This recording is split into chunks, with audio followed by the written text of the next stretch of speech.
기도하겠습니다. 하나님 아버지, 복음을 전하는 사도들의 삶을 이 아침 묵상하겠습니다.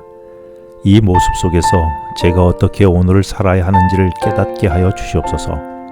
예수님 이름으로 기도합니다. 오늘 묵상할 말씀은 사도행전 5장 27절로 42절 말씀입니다. 오늘 말씀을 통해 하나님은 제가 오늘을 어떻게 살아가야 하는지 말씀해 주셨을까요? 사도들은 예수님이 십자가에 죽으시고 사흘 만에 부활하신 십자가 복음을 기회가 있을 때마다 전했습니다. 그래서 사람들은 회개하며 부활하신 예수를 믿게 되었지요. 그러나 이를 제사장들과 서기관들과 종교 지도자들이 불편하게 여겼습니다.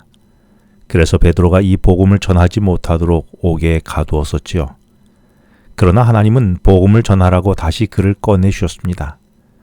그랬더니 옥에서 나오자마자 이른 새벽인데도 십자가 복음을 다시 전하는 것입니다. 이 사실을 뒤늦게 한 종교 지도자들이 다시 이들을 잡아옵니다.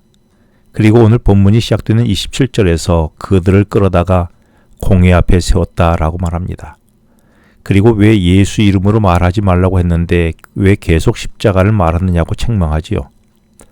옥에도 갇히고 여러 번 겁박하면 주눅들어야 하는데 제자들은 전혀 그런 모습이 보이지 않았습니다. 오히려 29절에서 사도들은 사람보다 하나님께 순종하는 것이 마땅하니라 라면서 너희들이 뭐라고 해도 나는 하나님의 명령에 순종하겠다는 굳은 의지를 보입니다. 내게는 십자가 복음이 어떤 것입니까? 이 복음을 나누는 것을 나는 부끄럽게 생각하고 있지는 않습니까? 아니면 어떠한 협박에도 불구하고 복음을 전하는 것을 당당하게 생각하고 있습니까? 그래서 천국 복음을 전하는 데 의지는 흔들림이 없습니까? 그래서 때를 얻든지 얻지 못하든지 나는 십자가 복음을 간증하고 나누고 있습니까? 최근에 내가 복음을 전한 사람은 누구였으며 언제였습니까? 혹 까마득한 아련한 기억 속에서 사라지고 있지는 않습니까? 여전히 사도들은 겁박 속에서도 복음을 전했지요. 그런데 그 복음은 복잡한 것이 아니었습니다. 30절과 31절의 사도들은 십자가에 달리신 예수님이 살아나셨는데 그분이 우리의 임금과 구주가 되신다는 것입니다. 그래서 그분을 믿으라고 한 것이죠. 그러면 그분이 우리를 회개하게 하고 죄의 사함을 주시겠다고 하는 것입니다. 이 복음은 어려운 교리나 논리가 아닙니다. 단순한 나의 죄의 용서와 구원에 관한 것이지요.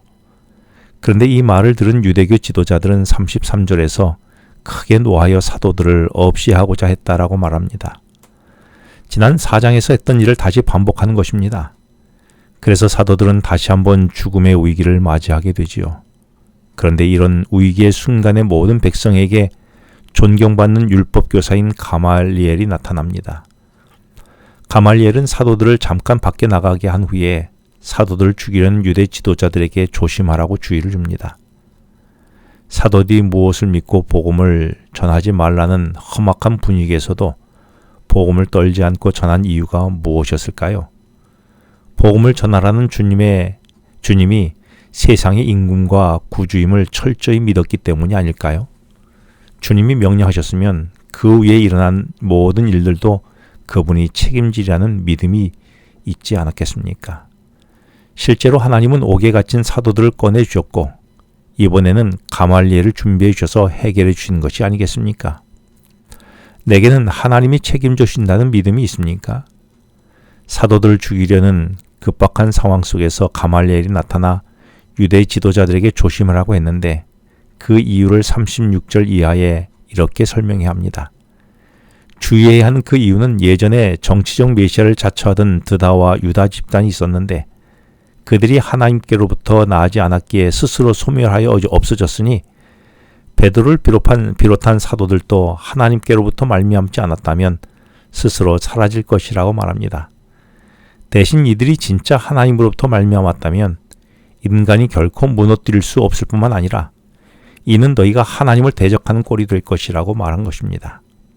생각해보면 이 자리에 모인 모든 사람들은 하나님의 이름으로 밥 먹고 하나님의 이름으로 명예와 권세를 누리는 사람들이었습니다. 그러나 가말리엘을 제외하고는 아무도 하나님의 일에 대해서 생각하지 않았습니다. 그래서 사도들을 죽이려고 했던 것은 하나님의 공의나 하나님의 법을 위한 것이 아니었습니다. 대신 사도들에 대한 시기와 질투심, 그리고 사도들에 의한 기득권이 흔들릴지 모른다는 불안감에서였습니다. 그래서 그들은 하나님을 이용할 뿐 하나님을 생각하는 자들이 아니었던 것입니다. 그래서 가말리엘은 유대 지도자들에게 하나님을 생각하며 행동하라고 한 것이죠. 혹 나도 하나님의 일을 하면서 하나님 없이 내 개인적 욕심과 명예와 권력을 위해 한 것은 없습니까?